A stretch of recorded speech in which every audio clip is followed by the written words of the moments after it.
Hi, and welcome to Positive Parenting. My name is Irene Atia, and I'm a Christian counsellor. Today we're going to talk about a big subject, and it's something that not many people have heard about, but it affects every relationship that we have in life, and it particularly affects our relationship with our children.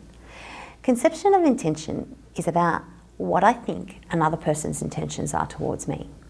So say, for example, we have an appointment, and you're running late, and I'm waiting for you, and my thoughts are, oh, he's running late because he doesn't really value this appointment. Or she's coming because she's been forced to come and she probably doesn't want to come, and that's why she's not respecting our time. Or other things are more important to him, that's why they take priority and he turns up to those appointments on time. That thought process is going to affect the way I treat you from the minute you walk in the door, the way I feel towards you, and the way that I think about you throughout our meeting time. Now, if we look at it from a different angle, if we have an appointment and you're running late, and my thoughts are, you're running late because I know that you had to leave work early to come and drive from one side of the city to the other, that is going to affect the way that I think about you, the way that I treat you, and the way that I welcome you when you walk in the door. It's going to be a much more pleasant and positive experience. The same is true for our children.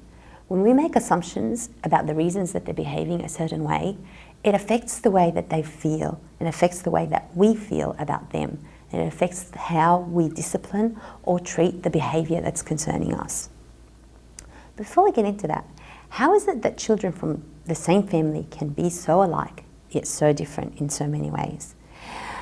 To understand children's behaviour, we really need to look at many factors. We need to look at their genetic makeup, their health, their family environment, the community in which they live. All these things shape the skills, attitudes, and abilities of children to develop and grow into individuals, and the behaviours that they exhibit along the way. While that's all true, a lot of the times as parents we forget that. A lot of the times in the day-to-day stress, a child may be whining or exhibiting a particular behaviour, and rather than thinking about the reasons that they may be exhibiting that behaviour, we can be quick to assume that their intentions are not positive ones. So I often hear parents say, oh, my daughter whines because she wants to get my attention, like attention is a negative thing. Or my son behaves that way and refuses to get into a bath because he knows that that frustrates me and he wants to get on my nerves. The reality is, children rarely, if ever, have negative intentions towards us. But what happens is those assumptions that I have about my child, those thought patterns that I have, affect the way that I feel about my child. They affect the way that I speak about my child, and ultimately they will change my mood at the time that I'm trying to discipline or change a certain behaviour. So naturally, when I think that my child is annoying, I'm going to feel that they're annoying me, and I'm going to be frustrated, and I'm going to exhibit that frustration when I try to discipline them. Whereas if I actually stop and I think about my thought process and I think about the reasons that I'm giving my children in regards to their behaviour, I may look at it differently. I may see that they may be tired, that they may actually be needing attention at this point in time, that they may be bored, or they may need an interesting activity to do, or they may be anxious about where we're going and that's why they're dragging their feet as they're walking out the door. So I want to go through a couple of examples with you, and let's have a look together at the thought process and how we may overcome this in order to provide healthy, disciplined consequences rather than punishments that are led by our angry emotions. So let's say, for example, my daughter refuses to take a bath. My initial unhelpful thought might be that she's doing this to annoy me. She's doing it because she's disobedient and she doesn't listen.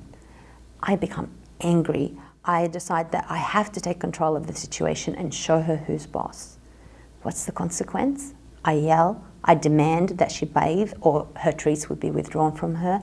I use harsh punishment in order to get her to comply because I'm thinking that she's a disobedient child. Now, if I take a step back and I look for a more positive explanation to her behaviour, I may discover that she's learned to do this to get some of my time before bed, or that maybe she's bored or tired or restless. And I may then stop and reconsider my whole bedtime routine in order to accommodate for how she's feeling. I may start to think of a different consequence, like having a set routine where she gets time with me before we get in the bath, and having a reward, such as reading a book or doing an activity together before and after the bath as a reward. Or maybe even do something like using a reward chart where she can see that I value and appreciate her effort to do this task that she doesn't particularly enjoy. And that may be a very different approach to approaching the problem of my daughter refusing her bath, rather than getting angry and choosing to believe that her intentions towards me are negative, because children are generally not manipulative. Let's take one more quick example. Let's say, for example, my son refuses to share his toys.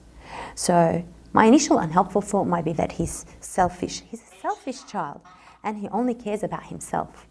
I may get embarrassed and decide not to have any more play dates for him, may not to invite anyone over, and I may tell him that we're not going to have anyone over again. I may even embarrass him in front of guests and demand that he hand over the toy or it would be taken away. As you can imagine, afterwards, I probably feel pretty guilty about doing that, and I'll come to the realization once I've calmed down that that may not have been the best approach for him. But if I look at a more positive explanation, I may stop and think, well, maybe he's not yet at a developmental stage where he's ready to share toys. And how am I going to fix it? I'm going to have consequences. I'm going to decide before our visitors come along what toys he'd like to share and what toys he wants to keep for himself. So he's involved and he agrees on a plan about how we're going to treat our visitors when they come. And once they leave, I will reward and affirm his positive behaviour. Once I get my conception of the intention of my children right, I'll be a calmer and more positive parent, and I'll be able to deal with the situation with the discipline and the consequences appropriate to it. Thank you for being with me today.